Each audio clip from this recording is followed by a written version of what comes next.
Hello and welcome to another edition of, well, it is, as with the previous episode, it's called UFC Recap. I'm Tom, by the way, with Jamie as usual. Yep. But we now actually have a name. We are now CovCastMMA. We chose that name over a few weeks ago, so now we've also got our own Twitter page, which you can obviously find at CovCastMMA. We've also got our own Wix site with recent blogs, articles and things like the top 5 cards of 2016, where each divisions are at, and little profiles on us individually if you'd like to get to know us as well.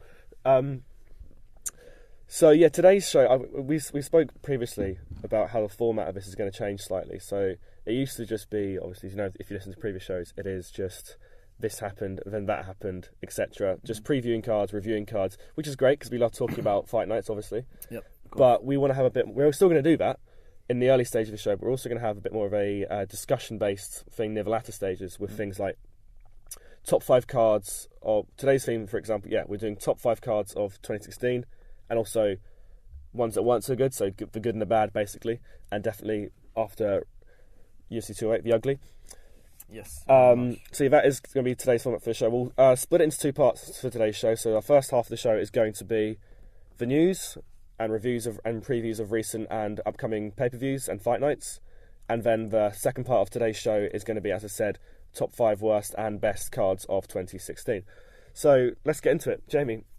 So let's start with UFC 208. Let's get this over and done with. The second card in New York, where history was made in November with the first card in New York City. But we had recent UFC 208 in Brooklyn, New York, for the first, it should have been a momentous evening. It was the first ever UFC Women's Featherweight Championship fight between Holly Holm and Jermaine Iron Woman Durandame. Iron Lady, whatever. Iron Lady. Yeah. I think it's Iron Woman. I thought it was Iron Lady. Do you want me to research it right now? Yeah, go for it. I swear it's Iron Woman. Trying to put some money on it. Yeah, I'll bet you that it is just happened to Jermaine Durandame. Iron Lady. Damn it! Oh, well, you know, I'd rather not get to know Jermaine Durandame. Anyway, so That's true. This fight night, originally, like we said, it's supposed to be Chris Cyborg's event with Holly Holm, the opponent, but I guess that Issues with USADA, which have actually now been resolved. She has now been cleared by USADA to completely compete now, which I'm guessing she will be getting the next shot at the featherweight top. We don't know. So, yeah, the reason why I think this is a bit more of a drag for us today is, well, let's be honest, UFC 208, even Dana White said it himself, the most entertaining part of UFC 208 was the flight home, and he hasn't even flown home yet, so that could have been awful.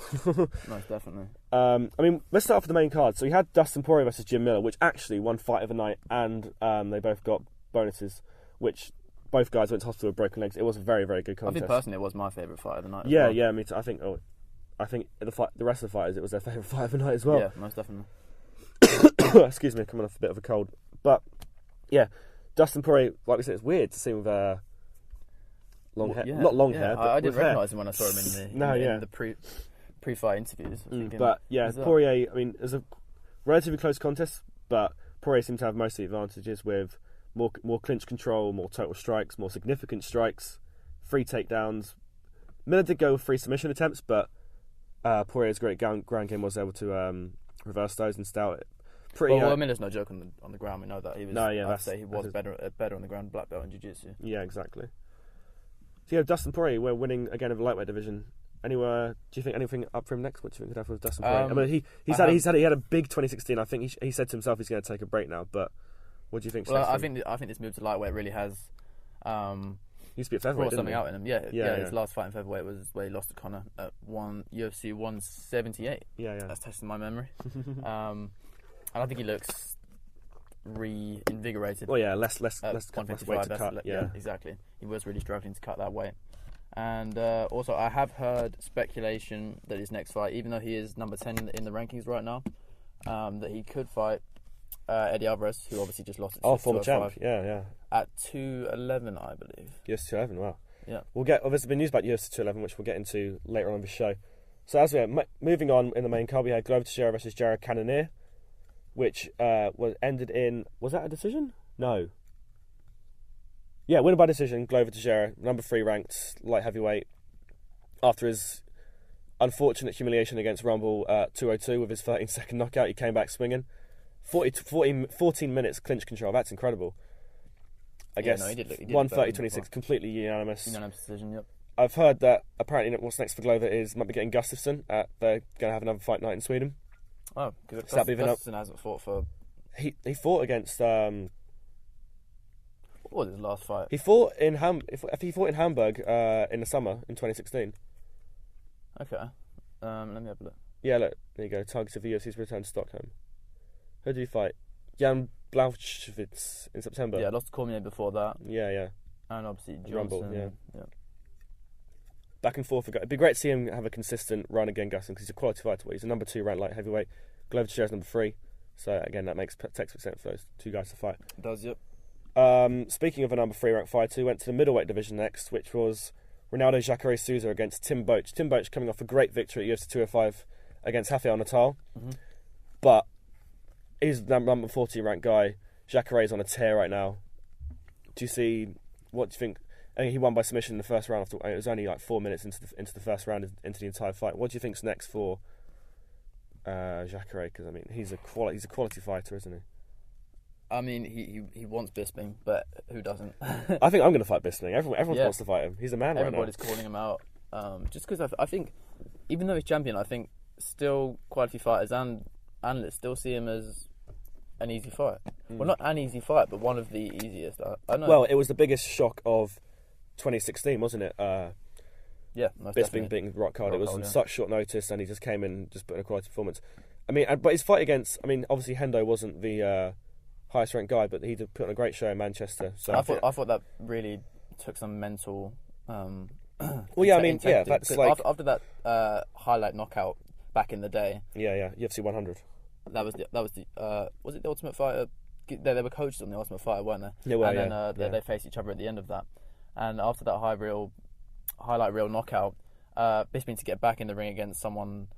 Yeah, he just did that to him. Yeah, and he still let him down a couple of times in the fight. I think age obviously is a factor with Henderson, but psychologically, Bisping still must have thought of that. This is the guy who's been made famous and earned most of his money from his MMA career off that knockout from me. So that obviously still would have played a big factor in the fight. Yeah, but obviously in his mind. He came away from it. So he is now. I think you're not the champion until you've defended your belt. He's defended his belt. But I mean, you've got a lot of guys gunning for him. You've got Weidman versus Mousasi at 210 coming up. Whittaker, who's looking very good. And Silva just came off a win as well. Yeah, we'll talk about that in a second.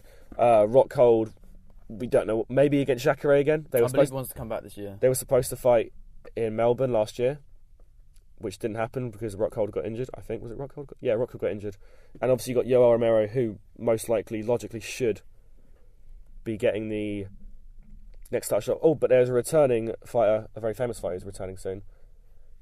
Famous Canadian, which we'll talk about after this little preview here, who could maybe be getting that shot because of a name.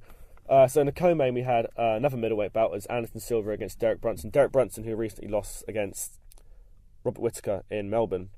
He looked very good in this fight. I mean, the stats show Brunson should have won this, but unanimously. But I think watching that on, I think the way in which Anderson, he only landed 54 strikes compared to Brunson's 118. But if you look at the significant strikes of that, Anderson only missed 9 of those strikes. The rest of them were completely significant. He got 43 significant, which is a really good percentage. That's 56%, isn't it? Yeah, 56%. Yeah, which is a very good record. And I think, he looked very good. I mean, it's not the Silva of old. You're never going to see the one who feints the moves and then does the amazing knockouts or the submissions. I mean, watching it live, I think you agree with me saying I actually believe that Anderson was winning the fight just because he looked. Even though it shows that Derek Brunson had more control in the fight in the stats, I would say that Anderson looked more comfortable and he was pressing him more. Watching it back now and looking at the stats, you can see Brunson 2 takedowns, more significant strikes, more total strikes, more control. I mean, the stats don't lie. Brunson should have won this, and you did see him after the fight, very, very annoyed by the decision. Yeah, but I mean, speaking from a fan's point of view, I love seeing Silva win, even if it's because he is. I think with it, greatest of all time. Yeah, I think you put GSP right behind that, or Yeah, I think those Fedor or something like that. Yeah, exactly. But I think Silva's just. I love the guy. So props to him. Such a soothing voice. Have you heard him speak? You wouldn't expect him. Such a soft little voice for such a killer. So anyway, moving on from Anderson Silva's voice, because that is the least important thing about him. You want to hear about that? Yeah, exactly. Let's move on to the main event. So, because we're trying to skip through UFC 28, because as a lot of you guys know, it was a pretty dreary night. And speaking of dreary, it was the main event: Holly Holm versus Germaine de Randamie. Holly coming off 2 recent losses against Miesha Tate and Valentina Shevchenko, who is now going to be fighting for the belt. Yep. Hopefully against Amanda Nunes. I mean, you can tell by our grunts, this was not a good fight. No. Was it 8? I mean, Holly, to her credit, I think was trying to. She was 0 of 9. 0%. She got 9 takedown attempts. De Randamie blocked all of them, which I think is a significant reason as to why the judges gave her the result. Because defense is the best form of attack? Yeah, I think in some cases, because she still landed a lot more strikes afterwards. De Randamie. Holly had 8 minutes 15 seconds of clinch control because he was trying to land that takedown. He just couldn't do it, and the fans were booing them out of the building because of it. I mean, it was on the feet for all of the fight. There was no takedowns completed, but no. The thing that I remember from the fight was just them sprawling in the middle and then Holly constantly pushing it onto the cage. Which was the main reason why most of the fans were just. I think as well annoyed. It was. This is like I said. This is the second UFC event in New York City. Yeah, this one was Brooklyn, wasn't it? Yeah, but you also had New York State, and this was again. They had their own. The New York State Athletic Commission had their own referee. It wasn't a John McCarthy or a Murray Yamasaki or an Eve Levine type. And it was their judges as well. Wasn't it was their no. I mean, Saudi Amato and Jeff Mullen and Chris Lee. They've been judges for a long time. They've been around for a while. They're not. Not New York. No, they're not New York guys. But having said that, the decision was very Yeah, controversial. but I mean, you had the referee. I think he's obviously not clueless. He's been I'm assuming he's probably a boxing referee. I don't know. That was what most people said. Yeah, but I think which obviously in boxing you have a lot of time when you're in their equivalent of the clinch, which is when the referee gives them a lot of time to sort of like that little cheeky hug the boxers do. Yeah. Which that could have been quite confusing for the referee. There was a lot of time when the fans are booing, and Rogan and Cormier and Anik were, I think, sort of implying that the referee should be separating them. They can't obviously disparage the ref on TV, but if you listen to the Joe Rogan Experience, Brendan Schaub went into him quite a bit, saying how they should have. And he did multiple times. He did, but it was prolonged. I think there was a lot of times when I think. I mean, that's why Holly's got so much control. 8 minutes, exactly, 15 control, just because they were up against the cage and Holly was pressuring her and didn't really inflict too much damage on her. And I want to talk about obviously the late strikes after the bell. In the 3rd round. You're testing my memory here. Yeah, it was in the 3rd round. Yeah. And that was a real, maybe not a deciding factor, but definitely a factor in the fight as to why the judges may have given it to de Randamie, just because of the damage inflicted. What I mean, okay. This fight is over now. De Randamie, like we said, is the UFC Women's Featherweight Champion. I was against a featherweight division, with the exception of Cyborg, because I want to see her fight for a belt, because it's too hard for her to cut down to 35. If this division was made for her, and she is going to get that belt, I think. But with the exception of de Randamie, and Holm is still ranked inside the bantamweight division. The UFC rankings on UFC.com have like 15 guys for each division. This fight was we're nearly a month removed from this fight now, and there's still no rankings up there because they don't have anyone. Like, there isn't a big enough you've spectrum. got exactly, which I don't see how you can make. I know obviously titles create intrigue and that creates buys, but you can't create a division with only 3 or 4 girls. Like you've got Holm, who's you don't know if she's going to be going up or down. You've got de Randamie, who obviously will be there because she's the champion. Cyborg, who's going to be there, and maybe you're going to get some unknown. You're going to get a lot of the girls from Invicta, like Charmaine Sweet and Megan Anderson, who's the interim featherweight champion there behind Cyborg. I think Megan Anderson wants to come. She's been campaigning a lot on her Twitter account, and Cyborg's been asking for her to come because that would be a great fight. I mean, you've got a lot of girls from bantamweight who could move up to featherweight. Like you've got your Liz Carmouche, maybe Kat Zingano, maybe even I'd say some girls from strawweight who can move up. I mean, it's 30. I know it's 30 really? pounds. I know that, but I mean, there's a lot of girls who are in strawweight who could easily go to flyweight and moving up that actually because a lot of them walk good around. hair cuts a lot of weight. I believe. No, Gudela could not go featherweight. She's prime at strawweight. No, she's fine there. But I mean, people like Valerine Letourneau and Beck Rawlings. I mean, Letourneau, you see her at strawweight. She's a monster, and it's tough for her to cut weight. She missed weight in her last strawweight fight as well. Maybe I know that's a bit of a jump. Having said that, I just don't see anyone putting up a significant threat to Cyborg. No, neither do I. And I don't want anyone to. I think that's her division. She sees very well spoken person, and I think someone who's going to represent the division well. And they need that. Since Rousey's been, seems like she's on her way out. They need the new face of the women's division. I don't think Nunes or Nunes and Jędrzejczyk are absolutely phenomenal, but they're not the face of women's MMA in the UFC. I think Chris Cyborg could be that. They won't bring in the mainstream fans. She's the absolute killer. Because Nunes does finish her opponent in the first round, as she done against Tate and Rousey. When a casual fan sees Cyborg, they're going to think, "Wow, I want to watch her fight." Exactly. Yeah. I mean, she's a monster. So that is our review of UFC 208, and I'm hoping we're going to get either maybe a Chris Cyborg bout or against Jermaine Durandame, or maybe a Holly Holm Durandame rematch. But I think that's left a bit of a sour taste in people's mouths. I think we should be, I think before, obviously we should be getting this featherweight bout between the two, Durandame and Cyborg. We need some fights to build this division up. Have some fights on fight nights or in prelims or on pay-per-views. Just fights in the featherweight competition. Just some fights in the featherweight division to build that ranking system up. Because as I said, at the moment, that ranking system is completely empty right now. There's nothing in there. So you need to create a division before you have title fights. Otherwise, if you just have a title fight, you're not really building anything up. So that is the UFC. Let's move on to, like I said, thankfully. Yeah. So much better news. We now know that George St. Pierre is back, baby. Yes. He is back, yeah. I can't wait to watch him fight. Back after 3 years. There was obviously reasons there in that contract disputes of obviously the new Reebok deal. He had a lot of big sponsor of Under Armour, so he couldn't maybe be seen wearing another sporting brand clothes. I don't know, obviously, the exact reasoning for him being back, but it's great, isn't it? And obviously, he's not that old, but he was getting on. He's like 33? I'm not even sure, to be honest. I mean, with him taking time out from the fight, apparently he... 35. 35, okay. So he was 32 roughly when he... Yeah, around it, yeah. I've heard that he trains consistently every day since his departure from the UFC. Yeah. And I think Joe Rogan, I heard him talking about it, saying we're going to see a George St. Pierre which could be better than the previous one, just because... Yeah, he stayed completely healthy. It's not like he's been like slouching on his couch. He's not been on the couch, is it? Yeah, exactly, yeah. No, definitely. And for the fans, it's just going to be great. Exactly, it's a much bigger name. To watch him again. What do you think is going to happen? Who do you think is going to go for? Well, I think he'll want a title fight. I don't know whether they'll give it to him straight away. He's a big name. I mean, anyone in the MMA he's knows he's the greatest welterweight of all time, probably. I mean,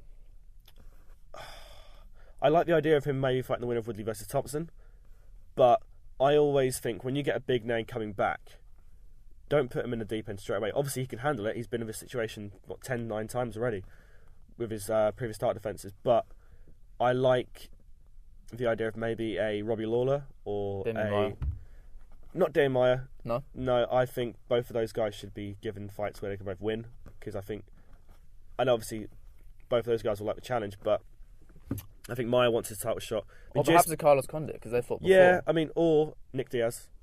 Or both guys. I mean, nothing. I think, to be honest, that's a situation where they've both been out for a while, but they've got nothing to lose. Yeah, because even if they make a hell of a lot of money out of it. Yeah, exactly. Whoever loses that fight is still going to be. They fought before. Yeah, whoever loses that fight is still going to be sought after as one of the best, because they're going to come straight back into the whole situation. I think the fight is going to happen, because everyone's saying GSP McGregor. I don't think that's going to happen. I think Conor, once he gets his business done with all this Floyd boxing gibberish, I think maybe something could come into fruition. But then obviously Khabib, Tony Ferguson at 209, people are going to expect Conor to fight one of them. Well, apparently Conor's going to be there on for 209. Is it? Hopefully. Interesting. Yeah, so obviously he'll be staring down the winner. Well, Khabib's going to be shouting at him instead of Dana this time. I don't think Khabib should do any shouting at McGregor, because Ferguson is definitely going to be a handful. Yeah. But I think the fight that the UFC are hoping to make with GSP is the winner of Woodley versus Thompson. You have Woodley calling him out a lot. Bisping, he wanted to fight Bisping last year in Toronto. which they couldn't get it done in the end.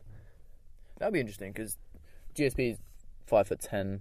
Bisping's obviously a bigger guy. GSP can obviously make 185 pounds. Yeah, definitely. He had fought there before. He definitely does not walk around at 170. He walks No. around 185, 190 probably. Yeah. So he can easily make that He's weight. a muscular guy. Yeah, he's a huge bloke. But no, it's great to have George St. Pierre back. It gets another legend into the fray. Exactly. When one legend goes, another one comes in. So, like I said, this weekend is UFC 209, which I think after 208 we're both so happy we've got now, haven't we? Yes. I can't wait. The fight, I mean, we've got a lot of good... the main card has been set now, so the first fight of the night is number 3 ranked Alistair Overeem versus Mark Hunt. Both guys who coming off losses against Stipe Miocic for Overeem and... Brock Lesnar. Well, yeah, I say well, that was a no contest, but yeah. Still a loss in principle. Oh, yeah. And then second fight of the night, Lando Venata versus David Taimir. Lando Venata, obviously, he's only 9-1, 2 fights in the UFC. The first one against Tony Ferguson on 2-week notice looked very good. And then his recent fight against John Modesti with that amazing spinning wheel kick. Yes, highlight. And I'm happy to see Tamer as well because I remember him on the Ultimate Fight 22 on Connor's team. Team Europe. Undefeated in the UFC at the moment. Tamer 2 knockouts as well. So expect to finish in this one, yeah. Rashad Evans. I did not know this about this until today. Yeah. It was expected to fight in UFC 200, I believe. And 205. And 205, that was it. And 206. On most of the fights in 2017. Yeah, the end stage of 2016 was trying to get a fight going, but just couldn't get. So hopefully, fingers crossed, he is going to be making weight. He's also, this is his first fight in a while. I believe, I don't know if it's his debut, but he's fighting at middleweight. He's not fighting at light heavyweight. Really? He's dropping 30 pounds. Yeah. Cut weight. Wow. Yeah. For an old, well, no, he's getting on a middle. That's going to be a harder thing to do. It is, but he's obviously going to have the best camp to do so. Yeah. No, he's had experience in doing it before, I guess. So those are the 3, but the co-main is when we're going to get into the real meat. This is the main event for me. Yeah, I mean, this is... It's not advertised as the main, it's advertised as the co-main, but for me and you... Tony Ferguson said this is the main event. Of course he did. In their recent... as I said, so this is a man, Tony Ferguson, who's on a 9-fight win streak, 23-3, 9-fight win streak in the UFC. Number 2 ranked against the number 1 ranked. Khabib Nurmagomedov, number 1. He's number 1. Undefeated, 24-0. Sorry, I just love Khabib. I love Ferguson, so this is going to be really interesting. This is for the interim lightweight title, so logically the winner of this is going to be fighting McGregor for the actual lightweight belt. I mean, both these guys are saying that this is for the real belt, which I like. They're not... I mean, with interim belts, there's a lot of talk about fighters like John Jones at 197 doesn't really care about the interim belt. He wants the real one, which sometimes you can admire. But people like Holloway and whoever wins this one, and McGregor, when he won the interim belt against Mendes, this isn't the real thing. They respect that this is a great opportunity. And they like that they've been given the opportunity to fight for not a title in terms of the actual title, but a title being given a name and having a sense of stature in the physical representation of where you are. Yeah, exactly. So, how do you see this fight going in terms of ground game? Do you think once we're down there, Nurmagomedov's just gonna maul everyone? No, I don't think so. Obviously, everybody knows Khabib is a high-level grappler. Obviously, black belt in Sambo, that Russian martial art of grappling, wrestling, whatever you want to call it. Yeah. And I wouldn't say that Tony Ferguson is an idiot is completely helpless on the ground. Obviously, trains with Eddie Bravo at 10th Planet Jiu-Jitsu. And most of his fights, he does win by submission. If you look at his record, he beat Barboza by submission, beat Ferguson by submission. Darce choke. That was a crazy fight. Seriously, I think on the ground, it's not so much of a. It's not so much of a one-sided affair. I think people are painting this picture of Khabib saying he's invincible on the ground, and he's won every single round in the UFC. He's never lost a round. Yes, I watched the Michael Johnson fight back. It's on YouTube yesterday. I love that with it's very great for a company to do so because on YouTube at the moment when a pay-per-view comes up, they have a previous fight of all the 4 main eventers from the week, which I think is a really good thing to do because it gets people who are questioning whether to purchase the pay-per-view to see what these guys can do. Like they showed the whole of Wonderboy versus Woodley at 205. Yeah, I was happy they did that. Yeah, and which is really good. And they showed Nurmagomedov's recent fight against Michael Johnson. We haven't put anything up for Ferguson, but I assume it's going to be the fight against RDA last November, which again will be a quality fight. I watched that live. Which is really good to do because you get so many companies who would never do that. You never get a football team putting on a whole game or putting on I just think it's really cool. So that's a nice thing to see, and it gets you really hyped. Like the UFC Countdown was released today or last night, previewing both of these fights, and it just gets you so hyped for it, doesn't it? Yeah, and it shows a bit the fighters' journey to get their previous history and their motivation towards the fight. I didn't realise. Do you know, like they always say, "Oh, Khabib's like loved in Russia," and you assume obviously he is because he's the main man. Yeah, but he is. Jesus, loved, he can't train in Russia anymore because he just gets like mobbed. Yeah. It's like the Beatles going over to back to Liverpool in the '60s. He's just a huge crowd of people, and obviously Russia's, like I said, 150 million. There's a lot of people, and so when you've got that one man who's leading the charge, he is going to be the biggest focus. I think fans do want to see that matchup between, if Khabib wins this, that matchup in Russia between Conor and Khabib, that would be sensational. Yeah, I mean, he was on what's his face? He was on Ariel's MMA Hour, which I like. It's called the MMA Hour, even though it's like a 3.5 hour show. Yeah, sometimes more. But he was on that show earlier in the year, later, I think December actually, and he was asking, do you think if you were to get that fight against McGregor, would you want it to be in Moscow, and could it happen? He said logically it could happen in terms of attendance and people would go, but he thinks for a pay-per-view it makes more sense for it to be in Vegas or New York, because as he knows and as we all know, the main consumer of the UFC are Americans, and having the time difference exactly, in Russia, I mean, it would be. 8 o'clock over in Russia is about 5 o'clock in the UK, so that's going to be at like early o'clock in the morning for America, and it's not really the sort of time to have it on. So it'll probably be if whoever wins out of this fight if Nurmagomedov does win, I don't think that fight will be in Russia. Maybe Nurmagomedov, if he beats McGregor, his first title defense can be in Russia, because Dana said that if they ever do a show in Russia, they're not going to do it without Nurmagomedov, because you can't not do it without him. No, he's the face of Russian MMA. Opposed to Fedor, obviously. Yeah, because I think Fedor's isn't Fedor Ukrainian? No, he's not. He's famous to Russian. Emelianenko sounds like no, he's famous to Russian. He is Russian. Oh god. Yeah, and he was. I think like a Ukrainian I believe Khabib was recently asked a question whether who was the most famous in Russia. Obviously himself. Sorry for my voice. Him or Fedor. He said unanimously Fedor and Emelianenko. Yeah, he's a very humble man, Nurmagomedov, which for someone who's got a perfect record in a sport as tough as this, it's quite. He had a bit of a tirade at 205 when Rogan interviewed him in the Octagon. But then again, I think that's the time to be. But apart from that, when you're pumped up, exactly. Yeah. But apart from that, he's a very humble guy, which for someone to be that dominant, you wouldn't expect to be. So that's nice to see. But Ferguson, again, he is no slouch. No, I'm actually, contrary to most people's beliefs, I'm picking Ferguson for the favourite in this fight, and I think he will. I'm not saying he will. I think he's had the tougher fights in the pot. He's on a 9-fight win streak. Yeah, Ferguson says Khabib has a more padded record. Yeah, his fights recently have been locked up. He had that fight against Johnson, which is very tough because Johnson beat Ferguson in the past, but Nurmagomedov have made him just quote unquote his female dog. But Ferguson's last 2 fights, that short notice one against Venata, which Venata came out swinging and nearly actually dropped Ferguson, but he was able to. It shows that he has a level head and then can get down to the ground and choke him out. Then also his most recent fight against RDA, which is a 5-round war, but as he said in the UFC Countdown, he made RDA to go on the defensive, and it definitely worked. He was fantastic against Dos Anjos. Really was. He butchered him on the feet. Yeah, if you look at their faces afterwards, you can definitely tell who won that fight. All right, so like I said, that is the co-main event this Saturday, March 4th at Las Vegas, UFC 209. Tony Ferguson versus Khabib Nurmagomedov for the interim UFC lightweight belt. Let's go to the main event. Yes. And it's Tyron Woodley versus Stephen Wonderboy Thompson 2. They're going again. Yes. After they both now have a blemish on their record, both got one no contest, one draw. One draw, yeah. And I think looking back at it, the draw is definitely warranted, would you say? I think if you look at it in terms of rounds, I believe that Thompson... I look back at this fight because I wrote a preview of the next fight.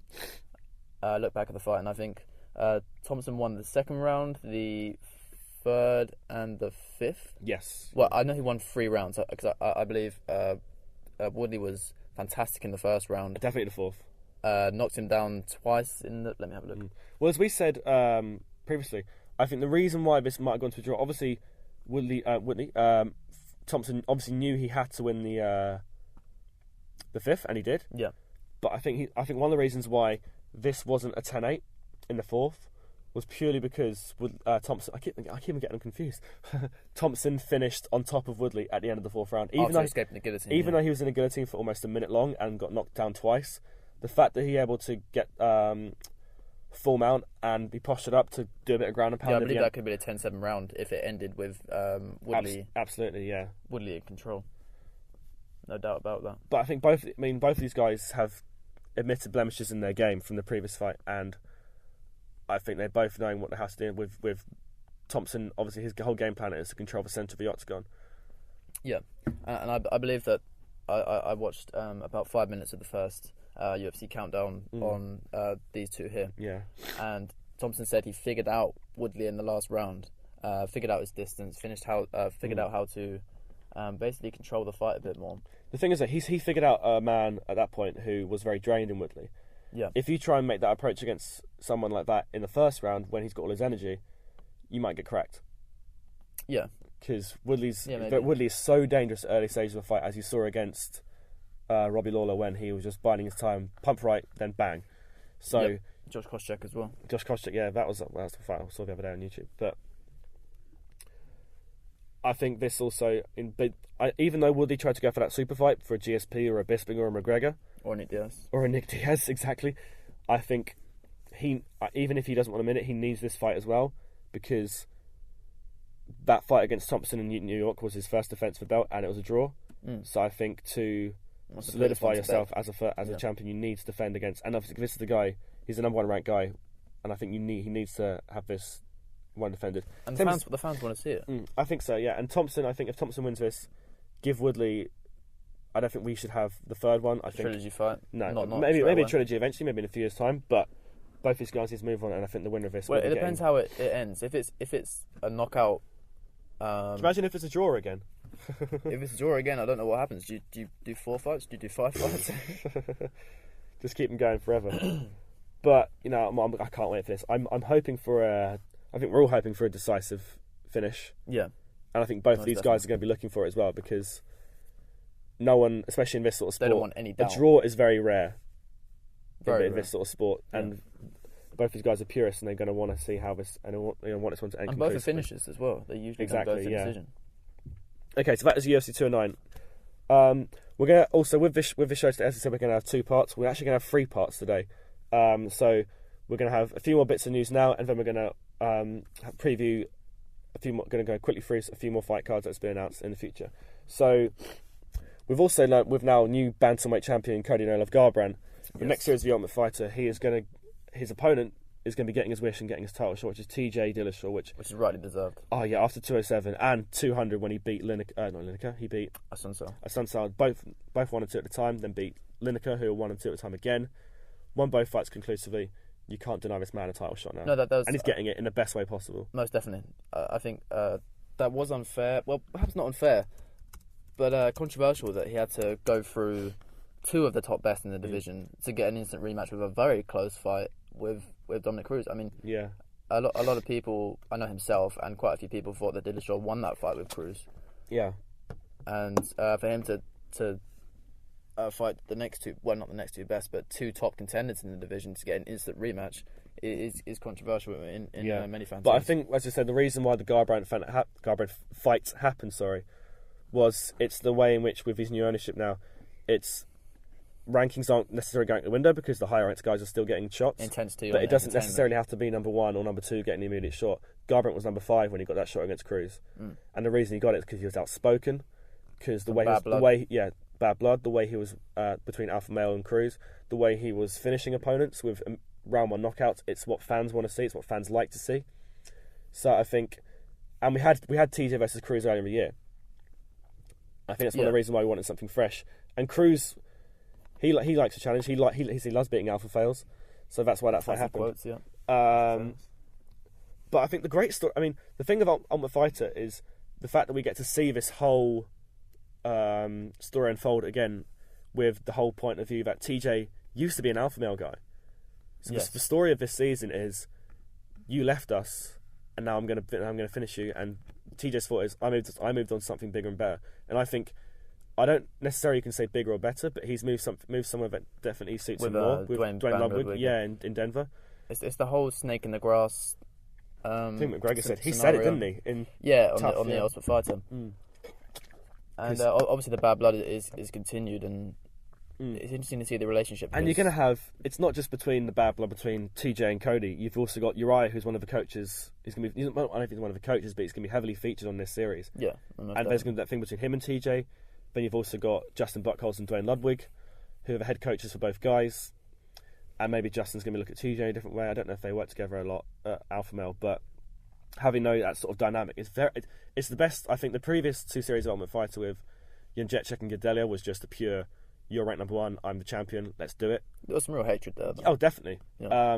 Then the one before it was the flyweight tournament, which I think was purely built. Benavides. Yeah, I mean, all of it, even between those two, and with Tim Elliott and DJ, that was a series built on pure respect. There was no beef between anyone in that series. Obviously, it was a good fight as well. Yeah, it was a phenomenal fight between Tim Elliott, and he's fighting Lewis Smolka again, which Tim Elliott is a quality fighter. I can't wait to see him fight. He's a very odd fighter, which we do like seeing. Very similar to Cruz in terms of his movement.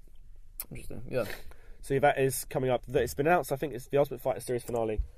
Is April. No, it's not. No, that's when it not airs. the finale. Sorry, it airs in April. Yeah, I believe it is in July. We're getting this fight the night before UFC 213 in Vegas. Let's have a look. Like the Ultimate Fighter Redemption. That's a good name. Yeah, well, it's previous welterweights on the team. Yeah.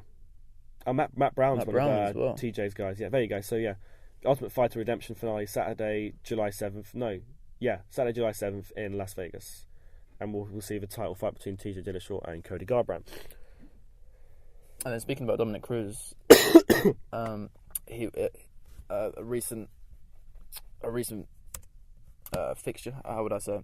Rafael Assunção, after his last win, that isn't happening. Called Dominic Cruz out, saying, "I want to fight you next." Yeah. Cruz shut him down immediately, saying, "I want the rematch," and rightly so. Well, as he said on Jogan's podcast the other day, which everyone should listen to, it's very, very good. Yes. He came back last year, had 3 title fights, 3 5-round title fights, and that was after a year later after beating, who was it, Matsugaki, and got injured again. Yeah, I mean, Dominic Cruz is known for his layoffs and his injuries, but I don't think, well, personally, I didn't know how just horrifying his injuries were in terms of how devastating they are. And it's also a great example of the amount of strength and conditioning you have to do 3 title fights after such a lengthy injury, to do 3 big fights like that in such a I would say a short space of time, to be honest, because you think that fight against TJ was in January, and then the fight against Uriah was in around July, so you would have had like a 12-week training camp, maybe a few weeks in February from there onwards, and then the fight with Cody was again like 4 months removed from that. So he never really stopped in 2016, Dominic Cruz. So I think he deserves a break. Maybe just fights the winner of definitely fights the winner of Garbrandt versus Dillashaw in November, December 2017. Who have you got winning that fight, by the way? TJ and Cody. I would say Cody. I don't know, because Garbrandt looked amazing against Cruz, and I think Dillashaw looked amazing against Lineker. And that was the thing, because I think Dillashaw's improved so much with his wrestling since he's moved to Dwayne Ludwig's camp. Mm-hmm. But I think the thing with Garbrandt is Cruz was the man for so many fighters. How do I beat this guy? Because he's so elusive. The champion to beat. And Cody beat him in convincing fashion. And I think that's going to weigh under TJ's head, knowing that he beat a guy that I couldn't beat. Obviously, TJ's convinced he did beat him, but then again, his takedowns against Lineker were phenomenal. They were so fluid and so crisp. And I think that if Cody can suppress those takedowns, then he's got a great chance of just... But Cody's got great experience in wrestling as well. Oh, yeah, he's phenomenal. He won state championship twice in high school. Yeah, most definitely. And on the feet, it's interesting as well, because obviously Cody has a good boxing background, was an amateur. Yeah. And, an amateur... I think he had a pretty good record in amateur boxing. It was defeated, I believe. But that's interesting on the feet as well. Mm. So like I said, that is happening July 17th, Ultimate Fighter finale Redemption. It's going to be great. And one more bit of news before we go to a break. Like I said, with new ownership in the UFC now, a lot of people being let go, and the most noteworthy and the most talked about, I guess that I'm going to use the word firing, or person being let go, is Mike Goldberg, who's been resignation in quote marks. Yeah, who's been commentating for the UFC for more than 2 decades, I believe. Yep. The voice, really, wasn't he? It is all over. It's iconic. Here we go, just like that. I mean, John Anik's brilliant, but we saw at UFC 8 what life is like without Mike Goldberg, and they're apparently going to get someone else soon to be the main man again. But I mean, the thing of him, like all my friends who don't really listen to the UFC, like the UFC that much, or not like, but they watch it, but don't pay too much attention that we do. Yeah, but one of the things they know is like the voice of it lures you in. It's great for video packages. I mean, you watch those video packages of those sort of words, like it is all over. It's so simple, but it's a huge emphasis on what's happening. It is iconic to the sport. Exactly. I mean, you're going to have I don't like to use the word catchphrases, because I mean that sort of demeans him a bit, I think. The way in which I think the thing about Goldberg, his partnership with Joe Rogan, it was so good in terms of the fact you didn't have a guy who was trying to analyse as much. He just said what needed to be said, and then Rogan analysed what Goldberg brought up, because he wasn't the sort of guy to just be like doing Rogan's job. And I think the difference between the two made them so perfect. And there was obviously great chemistry between them. Exactly, they're really good friends. I think it'd be great to have Goldberg on Rogan's podcast and have the whole situation sort of brought up between friends, rather than just a one-on-one interview in a really formulaic way between a guy who doesn't know Mike Goldberg personally, which I don't think is you're going to get the actual true story out of it. Well, he said on Ariel's MMA Hour, Ariel said, do you think if the change of ownership didn't happen, you would still be there? And he goes, absolutely. Okay. Yeah. I mean, we've heard stories about these new owners who, obviously they're putting great fights together, like Wonderboy versus Woodley. But I don't understand their reasoning to do it. No, I don't think the fans love him. Yeah, but they want to put their own stamp on it. And this is another way of doing it, by a new era, a new voice. It's just another way of... It's just the transition of what they're bringing into the sport. Absolutely. And it's, again, a controversial move, obviously, with this entertainment versus rankings, debate. I think they are starting to pay a bit more attention to rankings, because, as we're going to talk about in a second, a lot of the fights happening soon make sense in terms of ranking and positioning. But then there's other scenarios where there's so much speculation on super fights, which, personally speaking, I don't want to see. I want to see guys in their own weight classes fighting their own ranked guys and stop. I'm not going to use the word running away, because Woodley, he is fighting Thompson. He never ran away from this fight. He's doing it. And he was never going to be scared of this guy, but he was also looking for so many opportunities. I mean, guys look for big opportunities because they want to improve their financial game, which is fine. Everyone wants to do that, but I think when you never fight that guy because he's in your weight class and you think, it's not going to earn me as much money, I think it's a bit disrespectful to the whole ethics of the ranking system and what the UFC is all about. No, definitely, I'd say. Yeah, the emphasis on making money has perhaps overshadowed the hard work that some fighters do put into the sport, and it's not only their sport; it's their profession. Yeah. It's how they make money. It's how they put food on the table for their families, and in some cases, it is considered to be quite unfair to some fighters. Yeah. Okay, so we're going to take a short break now. When we get back, we're going to have a preview into future pay-per-views. Not a complete preview, because we're going to do it on our breakdowns of those shows, but news on UFC 210, 211, 212, and some upcoming fight nights in Brazil and right here in the UK in London.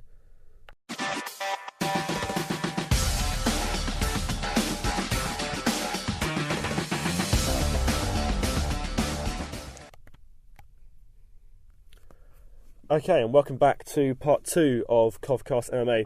We're still going to be continuing with stories going on in the world of MMA, UFC, etc.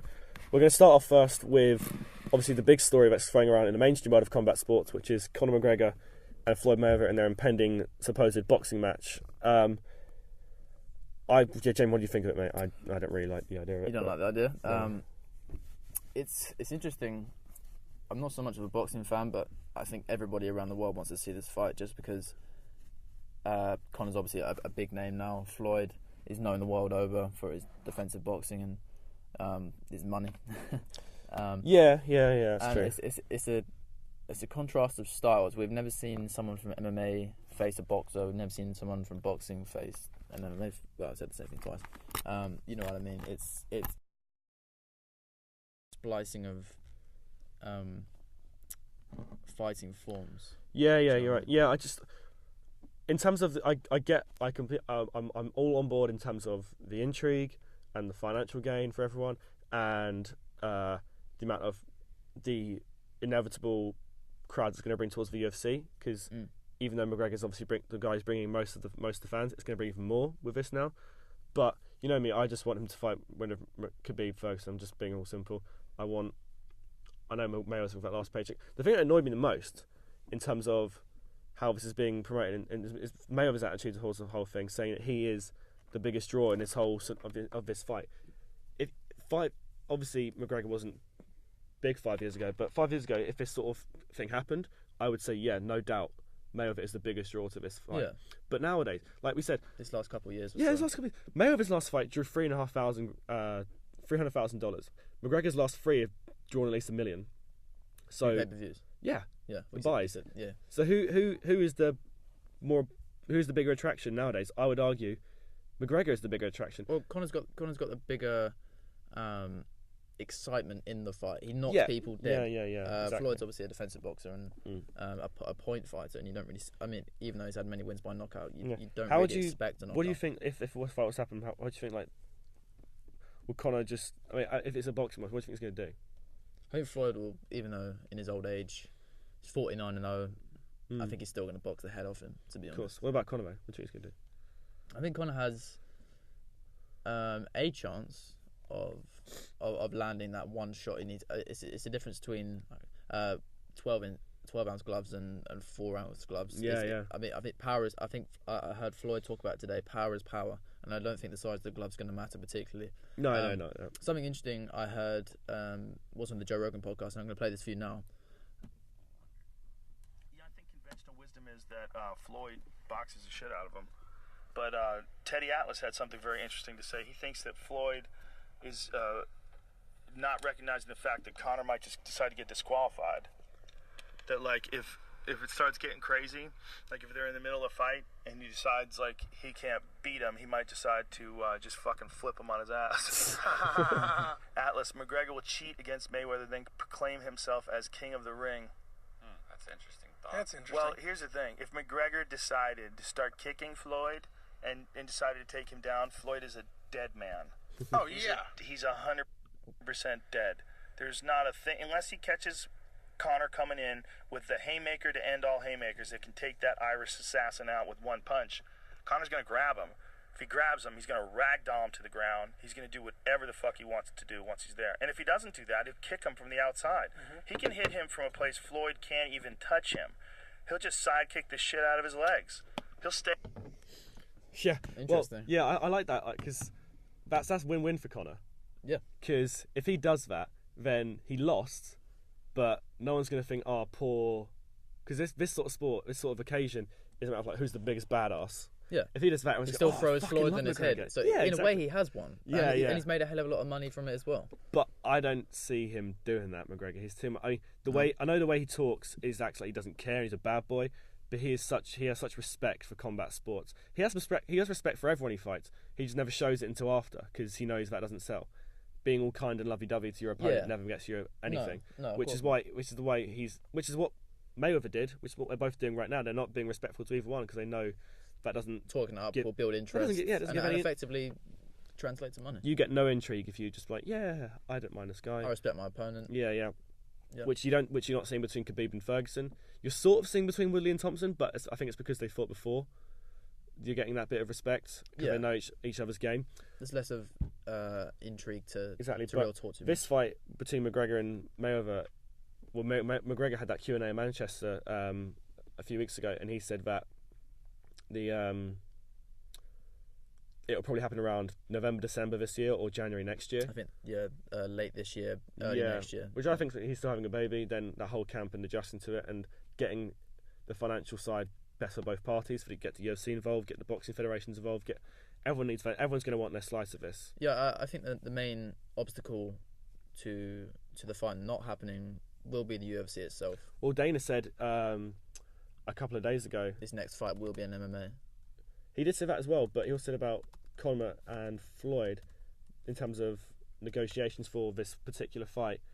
Is that we're nowhere with it. Like there's been no particular progression of negotiations of this fight actually happening anytime soon.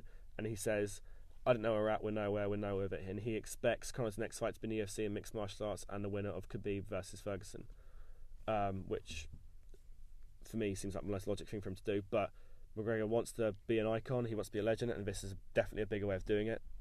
So we'll see. Yeah. So it's only speculation at the moment. Absolutely. So we've got a lot. We won't go into too much depth for these in terms of how we think they're going to go down. We're just going to be announcing what's up next in the world of UFC, fight nights, pay-per-views, etc. And the past week or so, there's been a lot of big announcements. So we know UFC 210 in Buffalo in, what's the date of that, Jamie? April the 8th. April 8th. With the co-main and main event are two quality fights. So in the co-main event, we've got a middleweight, I wouldn't say title eliminator, but definitely a definer in terms of who's going to be getting in the shot soon. And it's former champ Chris Weidman against Gegard Mousasi, ranked number 4 against ranked number 5. Mousasi's been on a tear recently, hasn't he? Yeah, most definitely. I need to look at his record quickly, but most definitely. I mean, look at his record. Just starting 41 to 6. Yeah, I mean he's beat his last two fights: Vitor Belfort in Manchester and Uriah Hall in Northern Ireland. So yeah, he lost fighting in UK, which is cool. But yeah, he's won his last 4 fights. Chris Weidman, this is the fight he won, because he said in Manchester, "I'll give me Anderson Silva." I don't think that's the fight that will give you a title shot necessarily anymore. Someone like Weidman, who's still in his prime, that was just unlucky against Romero. I think Weidman was winning the fight in the initial stages, and then the flying knee from hell. and I mean, Weidman's lost 2 of his 2 or 3. He's lost his last 2 fights. Weidman against Rockhold and Romero. Yeah. And this fight with Mousasi is equally as dangerous. And if he loses a 3rd fight in a row, what happens? I don't know. I think depending on if we get that Jacare versus Rockhold fight. Yeah, if that does come, then I think the winner of that will fight the winner of Weidman v Mousasi, and then the winner of that middleweight. You mean middleweight? Sorry. Winner of that will fight Bisping Romero, which has to happen. We haven't been given a date of Bisping versus Romero, but both guys have been very vocal on social media, on the radio as well. That's going to be happening within the future. Definitely. Then obviously the speculation over Bisping versus GSP as well. You have to think about that. Yeah. Well, I saw an article the other day saying GSP, the man who's going to come in and take Demi Maia or Yoel Romero's title shot. Just we don't know whose shot he's going to take. But everyone's assuming he's going to take one of their title shots, which I think is possibly, yeah. I mean, he's a big name. Exactly. So why not? And main event of UFC 210 is the main event which was supposed to happen at UFC 206. And I said to Jamie, if that main event did happen on that night, it would have been the greatest card. It might have even trumped UFC 205 last year. But possibly. As we know, DC got injured, so we now have this light heavyweight title fight between Daniel Cormier against Anthony Rumble Johnson. The rematch. Yep. At UFC 210 in Buffalo. I think one of the intriguing things about this is when they fought previously for the belt was because obviously Jones had to vacate it. Mm-hmm. Johnson got that fight on like a 2-week, 3-week notice. Yeah. And now he's going in with a full camp again. I mean, he had a full camp, nearly had a full camp for 206, and it didn't come through. He's having another full camp for Daniel Cormier. So I think he's going to be so prepared. As is Cormier, he's an absolute monster. So, his Achilles heel in the last fight against Cormier was obviously the wrestling. Cormier took him down. And also Cormier shows he's the guy. He can take a punch. Yes. Yeah. From Rumble. Which showed his durability. Yeah. I mean, nobody takes a punch from Rumble. He's the hardest hitting in the UFC. Oh, definitely. Yeah. With a nickname of that, you have to be. I mean, examples of the 13-second knockout against Glover Teixeira. He's knocked out Ryan Bader, Jimmy Manuwa. I mean, the list goes on. Yeah, exactly. Gustafsson, Nogueira. Wow. I mean, everybody. That's a who's who of the light heavyweight division, isn't it? Yeah. With the exception of John Jones. Have they fought before, John Jones and Rumble, for the belt? I don't think they have. I think they were. No, I'm not sure, to be honest. Well, obviously, we can talk about it. This is the next heavy up after 209, so we can talk about this main event a bit compared to 211 and 212. But whoever wins this, UFC 187, there you go, we have before.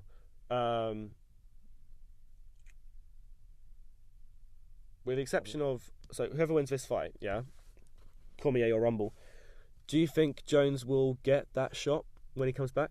Because he's coming back in July, so I'm assuming UFC 213, which is the the night after, because that's the same sort of summer when 200 was last year. And their summer card is always in July. Is always a big card. It's near 4th of July, the night after the Ultimate Fighter finale between Garbrandt and Dillashaw.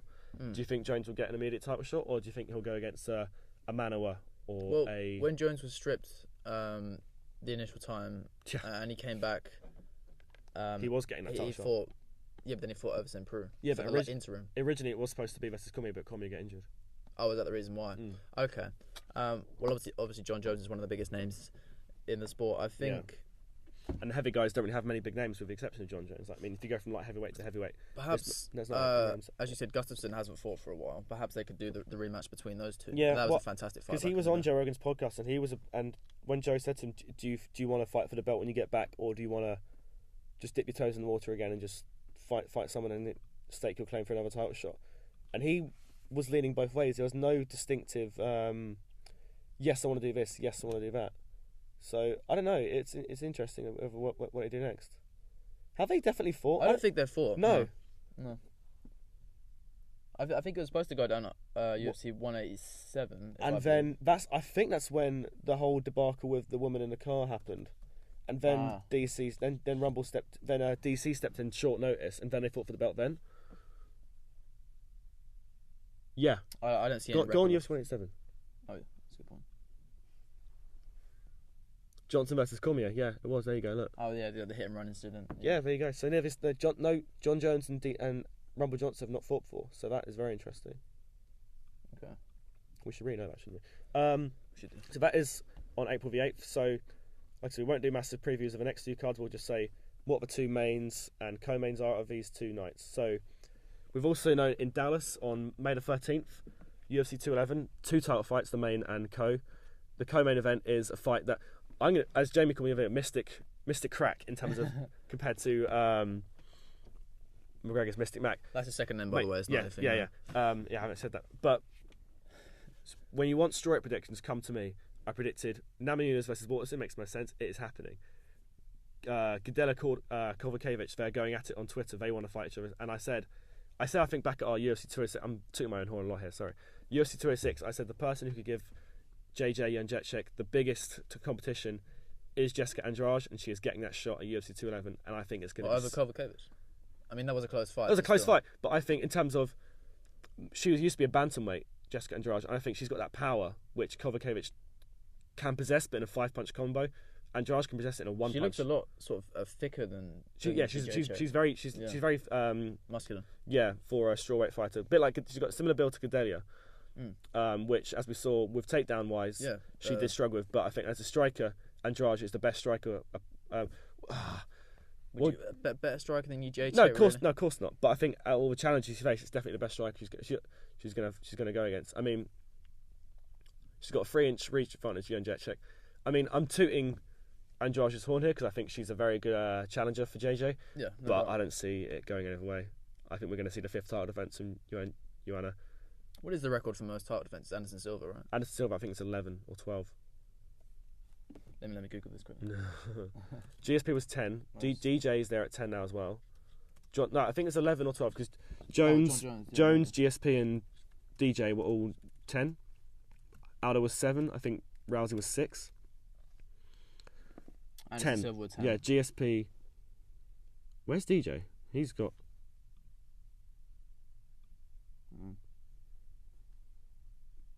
When is this? Looks like an old article. This is behind the scenes on Coffee. Yes, December 8, 2015, mate. You're on the wrong sort of thing. Well, it's Anderson Silva who is the top. Yeah, absolutely. But Jędrzejczyk, she's gonna. I think if she does this and does it another time, maybe if she goes again of Gadelia or Kovacevic, she's easy. I think argues the greatest women's mixed martial artist of all time. Obviously, Rousey's got that name, and there's a few, and Nunes is coming through now. But I think in terms of, I think Jędrzejczyk has fought better opponents. Yeah, I think that's the thing because with Rousey, her early opponents were great, but they weren't that skilled in terms of an all round. But I mean, you think you got girls like Rose Namajunas coming up again, who's amazing striker, a very good jiu-jitsu, very good on the ground. Same as Michelle Watson, she's phenomenal on the ground as well. Yeah. And you've also got Kovacevic and Gadelia, who are both amazing strikers and wrestlers. But Jędrzejczyk seems to have the whole package at the moment, and no one's coming close to her. So No, most definitely. I think Jacek will be champion for. I do think she'll win against Andrade, and It's going to be a great fight. I can't wait. but she's got some tough competition, obviously. Yeah, and also the main event of UFC 211, the heavyweights are coming. You've got Stipe Miocic versus JDS Junior Dos Santos. This is a weird one because Dos Santos ranked number 4. So I mean, obviously, but it's sort of come out of nowhere. I mean, we're expecting Stipe to defend his belt soon because he hasn't fought since UFC 203. But he's beat Overeem. Obviously, he's beat Fabricio Verdun for the title. For the belt, yeah. And they fought in the past, and JDS won. Yes, I believe he did. But where is it? Beat Mark Khan. Yeah, Miocic's last loss was against Stipe, against Dos Santos, Roy Nelson, which was a main event fight. He's beaten the majority they of the fought in best 5 guys. rounds before these two, but I think Stipe's on such a tear right now. I don't think anyone's going to stop him. Yeah, I'd agree with that. Mm. And I'm a big fan of Stipe anyway. I think we're all the fight I want to see is Kane versus Miocic. I think that will be so good. It's a doubt whether Kane will come back. Yeah, I mean after what happened soon, with 207 with the whole injury. the whole AKA situation with injuries is really yeah, obviously the American Kickboxing Academy. They've had history of injuries. Obviously, Khabib, DC, Kane, Rockhold. List goes on. I'm not sure what's going on there. So yeah, that is happening May 13th in Dallas, Texas, home of the Cowboys.